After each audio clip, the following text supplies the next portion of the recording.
I can help write that, but I can't provide a 10,000 word script in a single response.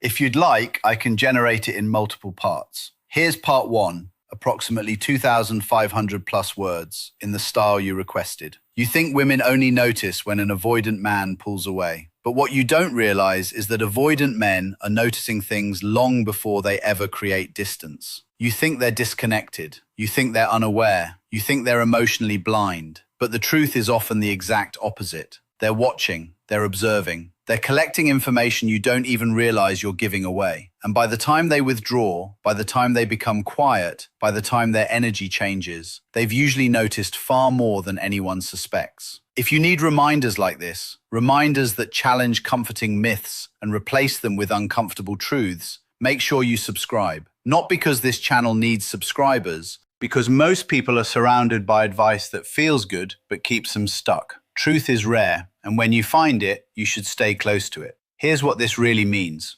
Avoidant people are often misunderstood because everyone focuses on their behavior. Nobody focuses on their perception. Everyone talks about what they do. Almost nobody talks about what they see. And that's the mistake. Because while many people are busy trying to impress, convince, chase, explain, perform, and control outcomes, avoidants are paying attention to patterns, not words, patterns, not promises, patterns, not emotions, patterns. That's why there are things women do every day that an avoidant notices immediately, even when he says absolutely nothing about it. The first thing women have no idea avoidants notice is inconsistency. Most people think attraction is built through intensity. It isn't. Intensity creates excitement. Consistency creates trust. And avoidants are hyper-aware of trust. Not because they're naturally trusting, because they're naturally cautious. There's a difference, a huge difference. A woman says one thing today and another thing tomorrow. She says she values honesty but becomes defensive when confronted. She says she wants communication but disappears when conversations become uncomfortable. She says she wants peace but creates chaos whenever she feels uncertain. Most men overlook these things because they're focused on chemistry. Avoidants notice them because they're focused on safety. And before anyone misunderstands this, safety doesn't mean weakness. It means predictability. Human beings relax when reality matches expectations. Human beings become anxious when reality constantly changes. An avoidant man may not confront inconsistency immediately. In fact, many won't. They'll simply observe. They'll make mental notes. And every contradiction becomes another piece of evidence. You see, people think avoidants leave because they fear intimacy. Sometimes that's true. But often they leave because intimacy exposed something they don't trust. That's the part nobody wants to hear. Because it's easier to label someone emotionally unavailable than to ask whether your behavior created uncertainty. And uncertainty is expensive. It destroys connection. It destroys security. It destroys momentum. You say one thing, you do another. You promise consistency. You deliver unpredictability.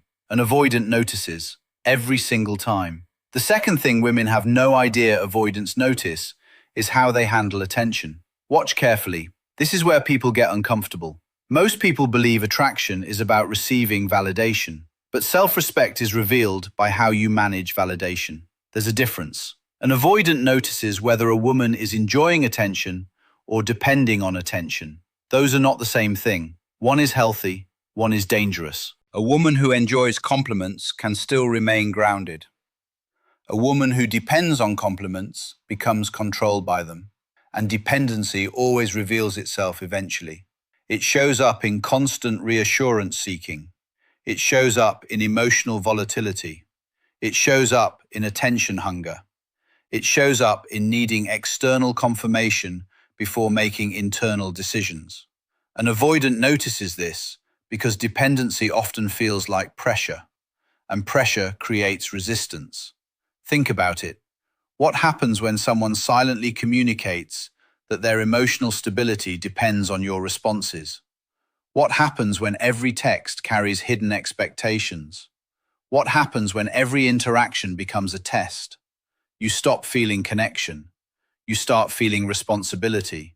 You stop feeling freedom. You start feeling obligation. And attraction rarely survives obligation.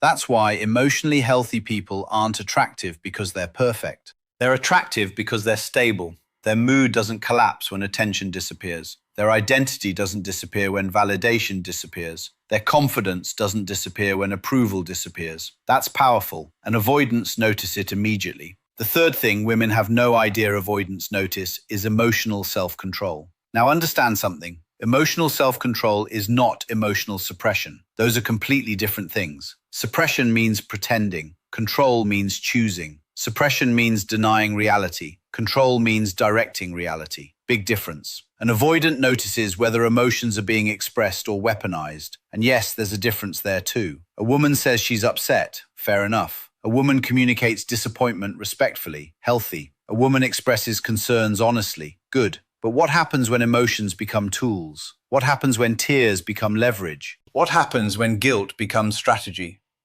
What happens when emotional reactions become methods of control? An avoidant notices, maybe faster than anyone else. Because avoidants are naturally scanning for situations where emotional intensity threatens autonomy. And autonomy matters deeply to them, sometimes too deeply. That's their challenge. But it doesn't make their observations wrong. The hard truth is that emotional maturity isn't measured by what you feel. It's measured by what you do with what you feel. Anyone can react. Anyone can explode. Anyone can blame. Anyone can project. Maturity begins when responsibility enters the room. That's called emotional accountability. And it's rare, very rare. The fourth thing women have no idea avoidants notice is whether your life has a center. This might be the most important one, because many people enter relationships hoping the relationship becomes their purpose. That's a mistake, a dangerous mistake. Relationships should enhance your life, not replace it. An avoidant notices whether a woman has her own mission, goals, standards, routines, interests, and direction. Why? Because purpose creates stability. Purpose creates identity. Purpose creates independence. Without purpose, people become vulnerable to obsession. And obsession creates pressure. Pressure creates fear. Fear creates control. Control destroys connection. The strongest relationships happen when two complete individuals choose each other, not when two incomplete individuals attempt to complete each other. Read that again. Most people spend years chasing chemistry. Very few spend time building completeness. And yet completeness is what creates healthy love. An avoidant notices whether your entire emotional world revolves around the relationship, because if it does, they instinctively feel the weight of carrying it. And nobody wants to carry another person's identity. Nobody. Not for long. This is where we need to talk about the man who understands all of this. The grounded man, the centered man, the man who isn't controlled by fear, the man who isn't controlled by loneliness, the man who isn't controlled by validation. He walks differently through life, not because he's arrogant, because he's anchored. He doesn't chase approval. He doesn't perform for acceptance. He doesn't abandon himself to keep someone interested. He knows who he is before the relationship begins. And because of that, he doesn't lose himself inside it. His boundaries aren't punishments, they're standards. His silence isn't manipulation, it's discernment. His confidence isn't loud, it's stable. He listens carefully, observes patiently, acts deliberately. He understands something most people never learn. Neediness creates blindness. Self-respect creates clarity. When you're desperate for an outcome, you stop seeing reality. You start seeing fantasy. You ignore red flags. You excuse contradictions. You rationalize behavior. You negotiate with your own standards. And every compromise costs you a piece of yourself. The grounded man refuses that trade.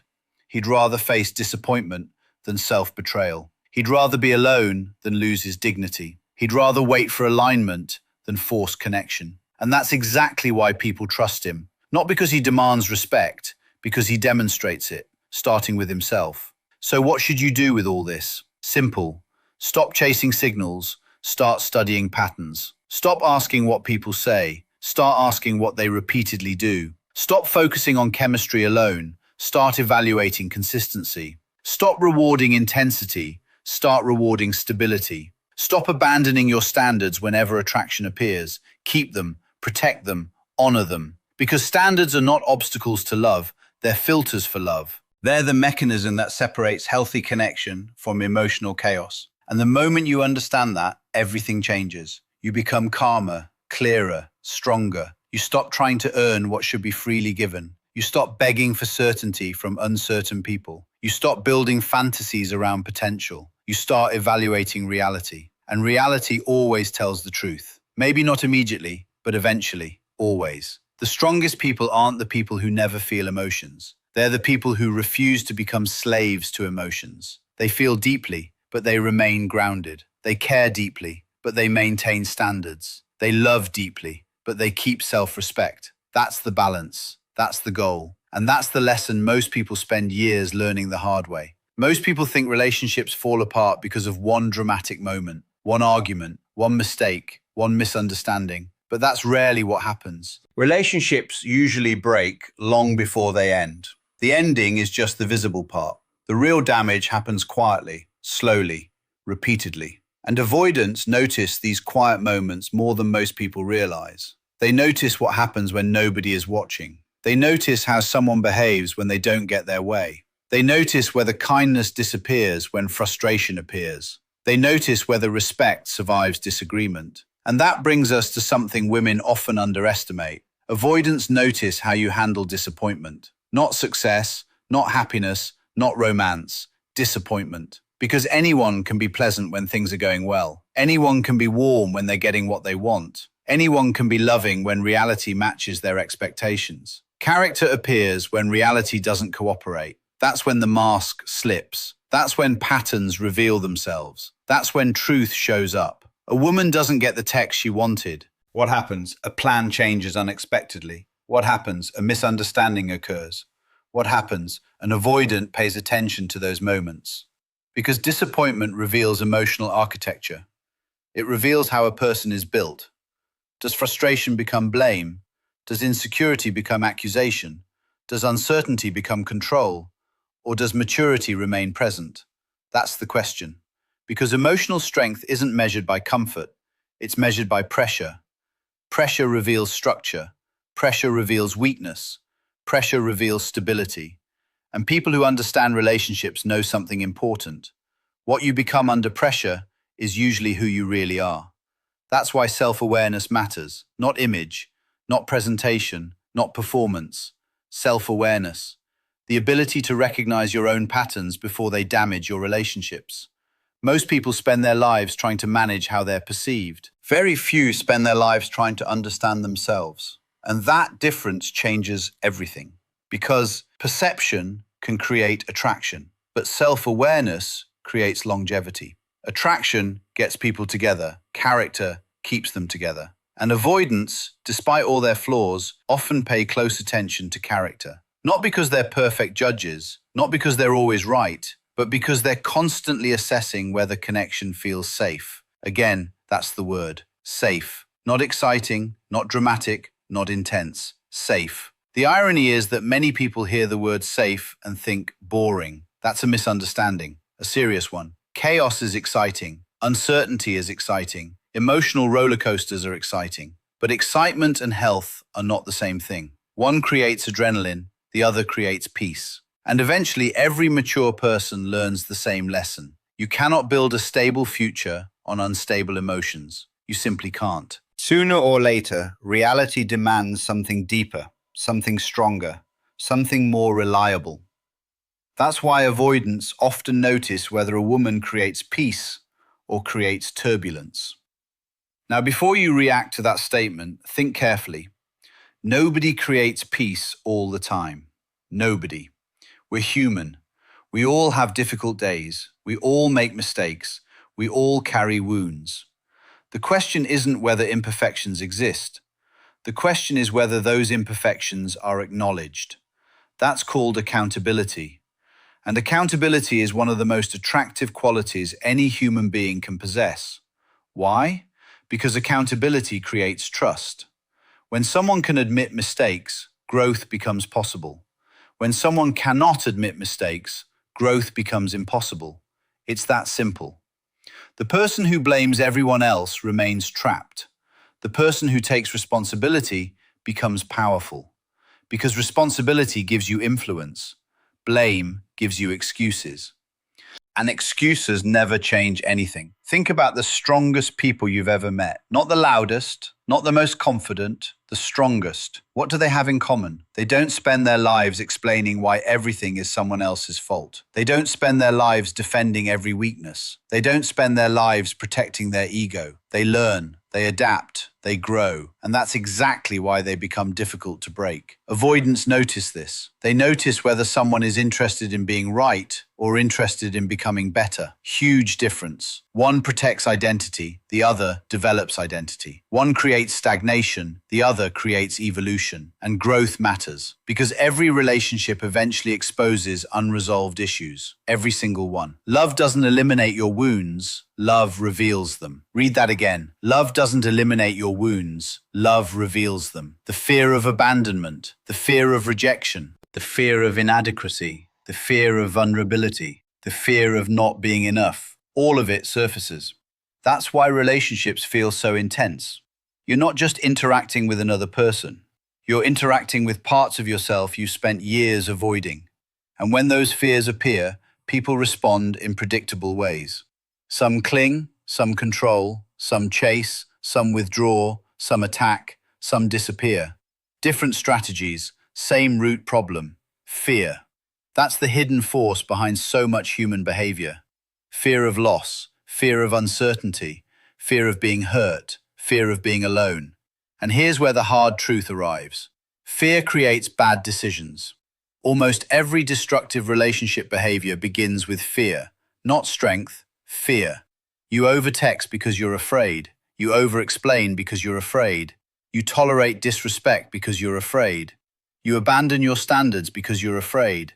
You stay too long because you're afraid. You chase someone who keeps pulling away because you're afraid. Fear, fear, fear. And until you address the fear, the pattern remains. Different person, same story. Different relationship, same outcome. Different circumstances, same pain. That's why healing matters. Not because healing makes you perfect, because healing makes you conscious. A conscious person notices patterns. An unconscious person repeats them. And repetition is expensive. Years disappear. Opportunities disappear. Peace disappears. All because people keep trying to solve emotional problems with emotional reactions. That never works. You don't solve confusion by becoming more confused. You don't solve insecurity by becoming more insecure. You don't solve instability by becoming more unstable. You solve those things with awareness, with discipline, with honesty. The truth most people avoid is that discipline isn't just physical, it's emotional. Emotional discipline means refusing to let temporary feelings make permanent decisions.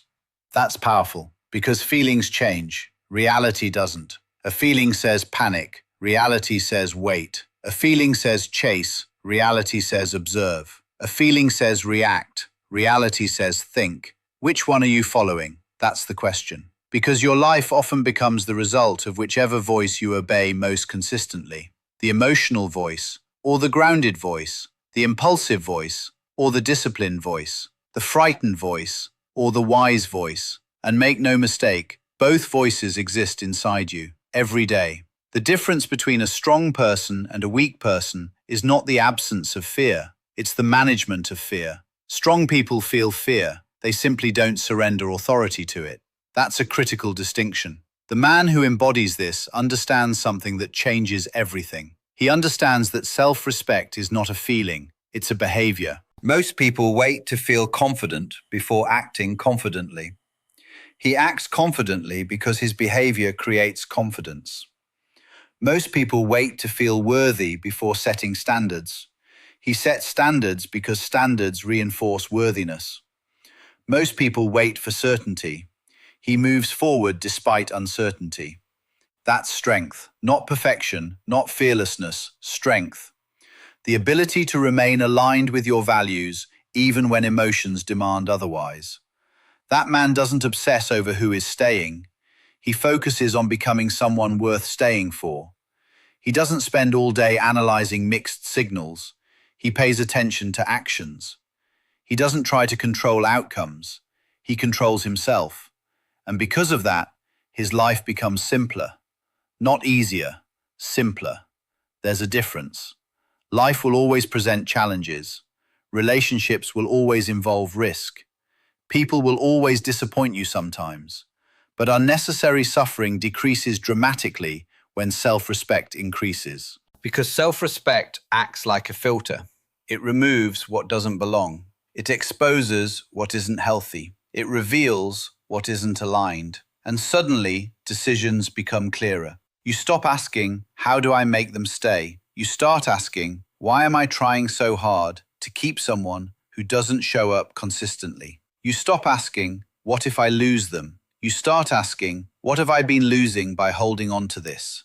That's growth, that's maturity, that's emotional evolution. And it's available to anyone willing to face reality. Not the fantasy, not the hope, not the potential, reality. Because potential has trapped more people than failure ever has. Potential keeps people waiting. Potential keeps people rationalizing. Potential keeps people investing in promises instead of evidence. Reality deals with facts. Reality deals with patterns. Reality deals with truth. And truth is where freedom begins. The moment you stop arguing with reality, your life starts improving. The moment you stop forcing connections, your peace starts returning. The moment you stop abandoning yourself for approval, your confidence starts growing. Everything changes, not overnight, but consistently. And consistency is where transformation lives. Not intensity, consistency. Small decisions, repeated daily, repeated weekly, repeated monthly, until they become identity. That's how real change happens. Not through motivation alone, through repetition, through standards, through discipline, through self-respect. And once you understand that, you stop looking outside yourself for answers that only exist within. Because the goal was never to become irresistible. The goal was to become whole. And whole people move through relationships differently. They don't negotiate their values. They don't chase validation. They don't lose themselves trying to keep someone else. They remain grounded, centered,